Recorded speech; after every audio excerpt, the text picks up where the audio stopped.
The first of them is that human beings, we have a tendency to have reassurance. We want to be sure about something. We don't like risks. We want to make sure that we're protected in the future. You know, if you're, for example, making a move, you want to ask 100 questions before you make the move. If you're considering a job, you ask a lot before you consider a job, things like that, right? Or if you're investing your money, then you consider a lot of factors before you invest your money. Especially when it comes to our children, we're going to put our kids in a school. We do a lot of investigating before we put our children in a school. But at the end of the day, the reality is that Allah Azza wa Jal did not give us assurances in this life of the future in this life at all. We have to do the best we can, and at the end of the day, every step we take is an act of tawakkul in Allah. It is an act of reliance in Allah. Because you can have the best plan in the world, and things will not work out anywhere near what you thought. And you can have no plan at all, and everything will get straightened out. That can happen, and it certainly does happen.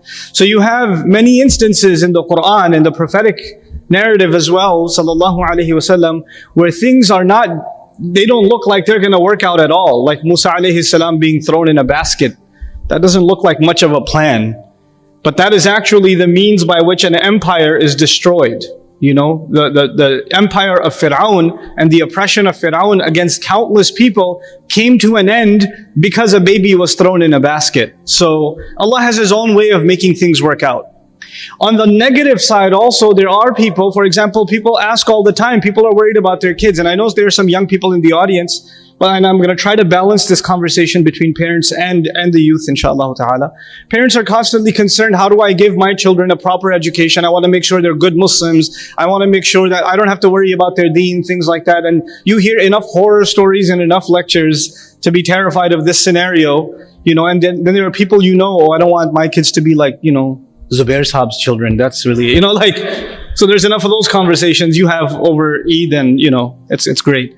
But the thing I want to share with you is, on the one hand, you have situations where children are raised with the best of character without even a parental figure, like the story of Yusuf alayhi salam. Right? He's kidnapped as a child, so there is no father or mother figure really for him to look up to. So one of the lessons that we derive from Surah Yusuf, for instance, especially as parents, is that we cannot underestimate the value of early education. And I don't mean education as in memorize this surah, learn these du'as, know how to make wudu. That's what we've turned education into. Education for us is informative in nature. It is not transformative, So in the previous talk, you heard repeatedly this idea of having our children internalize the deen. And so that's something that we're going to talk about in a little bit, inshallah ta'ala. But that's the first, reality that I wanted to remind myself of. I do not control the guidance of my children, and you do not control the guidance of your children. As a matter of fact, we don't even have any control of the guidance of our own selves. So the fact that you're sitting here is, blessing that we're sitting in a gathering of Muslims trying to learn something about the deen of Allah. But this is not because you had a super righteous upbringing. There are plenty of you sitting in the audience right now that are parents themselves that have made some pretty big mistakes in your lives.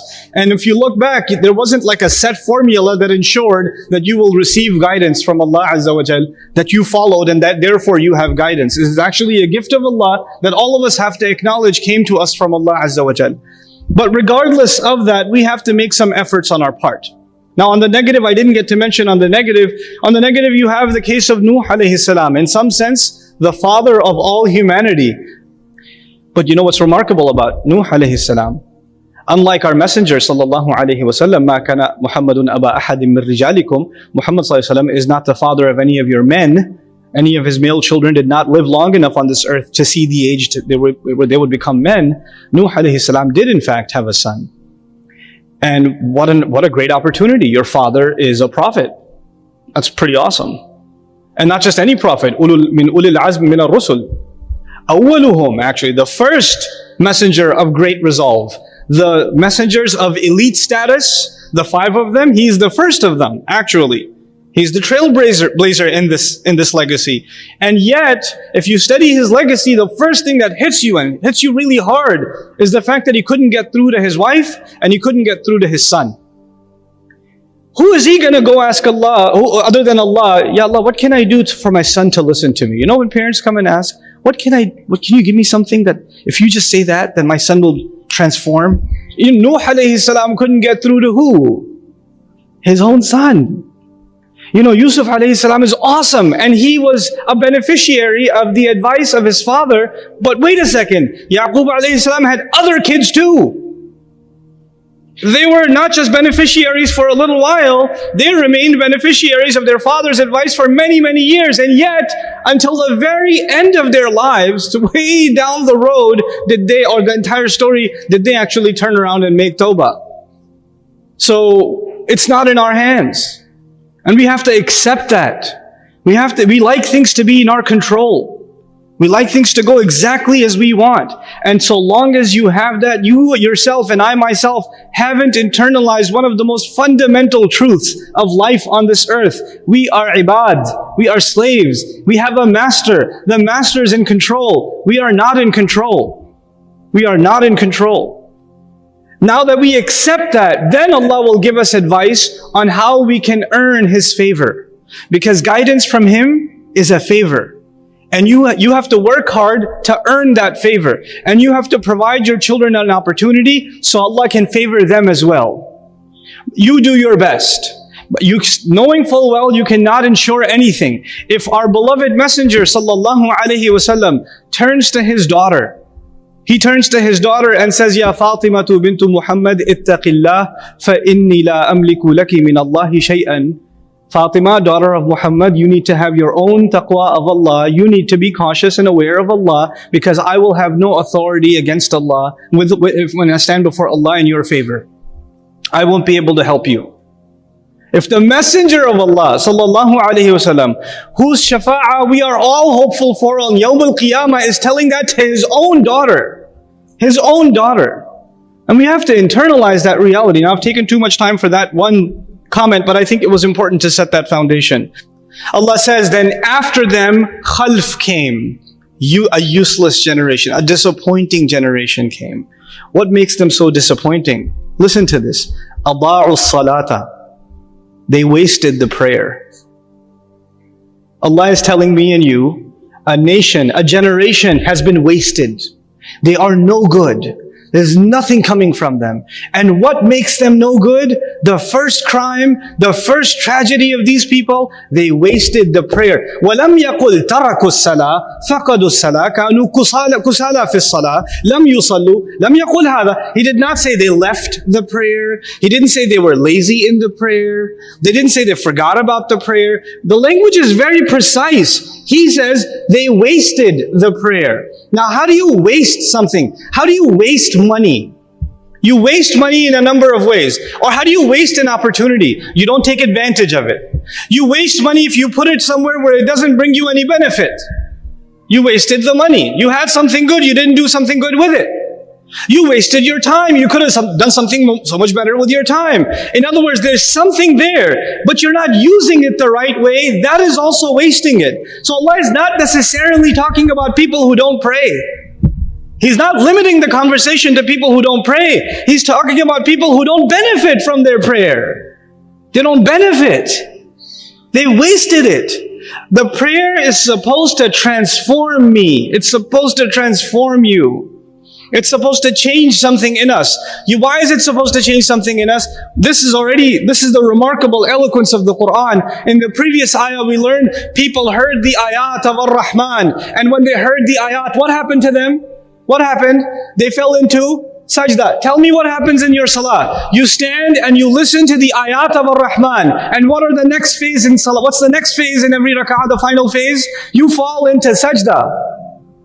In other words, what you physically do, you're supposed to experience emotionally as well. You're supposed to be so overwhelmed by the word of Allah that you just fall before Allah. It's supposed to actually not only be a mechanical thing, it's supposed to be a natural consequence of experiencing the word of Allah. As a matter of fact, when you recite the ayat, you should want to go into sajda not because you ate too much or because you're tired, but because these ayat are so powerful that you can't even hold yourself up anymore. You can't even, your knees are wobbling because You're overwhelmed by Allah and you just want to fall. When is sajda described in the Quran? When magicians see the power of Allah, of a stick turning into a snake, regular people, they all think it's magic. The magician's got a snake, Musa's got a snake. But the magicians know their industry. So they know that ain't no magic, that's for real. So what do? What happens to them? They fall into sajda. When people of the book come and visit the Rasul of Allah sallallahu, jinns travel a lot. They don't need a passport. Right? So they travel across cultures. They travel across galaxies. I mean, they travel. You know, there are some places where they cannot go, authorized access only, where shihaban rasadan, you know, meteor showers are hit on them, whatever. But they go all over. So you can imagine they're even multilingual. A group of jinn, you know, the jinn were stuck on the earth when the Prophet ﷺ was receiving the Quran. Did you know that? Jinn can travel in the sky, but when the Quran was coming down, the sky was locked down. They couldn't go. Every time they tried to go to their usual hangout spot next to Mars or something, they got shot down. They're like, where's all the security from? Angel security like never before. And they're not allowed to hang out where they normally hang out. So they're all stuck where? On the earth. You know? That's why in Surah Al-Jinn also, alainaaa fil ard. They lam yadhkuru as-sama. They didn't say, we knew that nobody will overpower Allah on the earth. They never mentioned the sky. You know why? Because they can't go up there. They're stuck on the earth. So now they're hanging out on the earth. And they're traveling around, just hanging out. And a group of them passes by Rasulullah sallallahu alayhi wa sallam reciting Quran. They're just passing by him reciting Quran. And they all stopped. And they just started listening. Jinns started listening. And because they're multilingual, they're actually even familiar with what they recite from the book of Musa alayhi salam. So they actually, you know what happened? Allah describes this scene, وَإِذْ صَرَفْنَا إِلَيْكَ نَفْرًا مِنَ الْجِنِّ يَسْتَمِعُونَ الْقُرْآنَ فَلَمَّا حَضَرُوهُ قَالُوا أَنْصِتُوا. They're talking to each other, they're passing by. When they came in the presence of the Quran, Allah says, they said to each other, shut up, listen. Hey, listen to that. أَنْصِتُوا.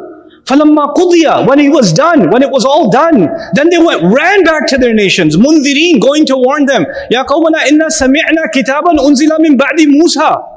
We just heard a book that came down after Musa. They're so amazed. They just heard it right now and they're overwhelmed. Jinns are overwhelmed. This book came to human beings first and foremost. Well, where's our reaction? When Allah says they wasted the prayer, wallahi, if you think of the ayat about prayer and the true engagement of the believer with the Quran, with the word of Allah, it's actually in the prayer. It's actually in the prayer. Now I'm going to, deviate subjects a little bit. This ayah, that was the first crime, by the way. Adā'u as-salāh. They wasted the prayer. I'll tell you the second consequence in a second, but we need to build up to that a little bit. This happens when a useless generation comes up who didn't make prayer. My final comment. Why did I share this dark picture with you? This seems a pretty depressing talk. But, there's another ayah. إِلَّا مَنْ تَابَ وَآمَنَ وَعَمِلَ صَالِحًا. With the exception of those who repented, who revived their faith, and the one who did good deeds, who acted righteously. فَأُولَٰئِكَ يَدْخُلُونَ الْجَنَّةِ وَلَا يُظْلَمُونَ شَيْئًا. They're going to be entering Jannah. No wrong will be done to them in the least bit. What does Allah do at the end of this ayah? A useless generation came, but even within them, there will be people who can make tawbah. They can fix things. They can go back to how things are supposed to be. So if us and our children are in the danger of falling into khalf, we can become khalaf. We can become khalaf. We have to fix this. We have to understand the urgency of the matter today. Communicate with your children. Be in open conversation with your children. Be cognizant and not afraid, not overwhelmed by the evil outside. Learn to raise the kids so they can stand up to that evil and do the right things. They're the only hope left for humanity is people who stand up for the word of Allah. What did salah do? Salah, by the way, we call it iqamatu salah, yes? Iqama means when you stand. And when you stand, you don't lean. The values in society have iwaj. This book is qayyim because it makes you qayyim. It stands up straight. Its values don't budge. Its values don't move. Now that Allah gave us these values, this Quran, look at what happens. They wasted the prayer. They let go of the prayer. When you let go of the prayer, the entire moral worldview that comes with the prayer is also gone. When you waste the prayer, that's what that means. So what's the next part? وَاتَّبَعُوا الشَّهَوَاتِ. They followed desires. What have I just summarized to you? What world are we living in now? The consumer world that we live in now, where the ultimate good is what? Following, obeying your thirst. Just do it. Sound familiar? We're officially becoming a nation of وَاتَّبَعُوا الشَّهَوَاتِ. Follow what the desires, what the shahwa is. Follow desires. And then the final and the worst downfall, فَسَوْفَ يَلْقَوْنَ غَيًّا. Then they will fall into deviation. And ghay literally means a curve or a deviation, which means their values will deviate, and they will deviate more, and they will deviate more, and they will deviate more, until finally the ultimate ghay, the ultimate deviation is when they fall into Jahannam. That's why the tafsir of this ayah, they say, أَمْطَرَتِ السَّمَاءُ نَبَاتًا. The sky rained vegetation. The sky does not rain vegetation. The sky rains water, which leads to vegetation. Here it says they follow deviation. They followed, by the way, al-ghay. I know I'm over my time, but that's okay. Inshallah, they'll forgive me. The first meaning of ghay, al-balāghul wal-khayba. Listen to this. The first meaning of ghay is misguidance. So they're misguided. There's no standard for guidance anymore. And second of all, it is disappointment. So they will follow something and it will not give them pleasure. So they'll follow something else and it won't give them pleasure. And they will constantly be disappointed. Suicide rates will go up. People will live miserable lives. Depression will go up. Anxiety will go up. People will have fancy cars, nice clothes. People will have all these things, but they will not be happy. They'll be miserable. They'll be on antidepressants, or they will take loads and loads of drugs because they don't want to face reality, because they're too disappointed. They're in ghay. Then al-ghay means al-fasad, corruption. Things will get, they're thinking this will make the world a better place. It will become more enjoyable. But the world will become actually only on the surface more enjoyable. The reality of it will be a kind of ugly corruption you can't even imagine. They're going to sell these clothes in the malls at 200, 300, 2,000% profit that are going to be made in factories where people are working like slaves. Even animals shouldn't be treated that way. And if somebody decides to do an investigation on them, well and good. But don't do too much of an investigation because you'll lose your job in Fox or CNN. Fasad will come. Corruption will come because there's no guidance to keep humanity in check, to keep its greed in check. And the final meaning of ghay is tarkun nahi. Ash-Sha'rawi rahimahullah argued. He said ghay also means the abandonment of prohibition. In other words, there is no such thing as wrong.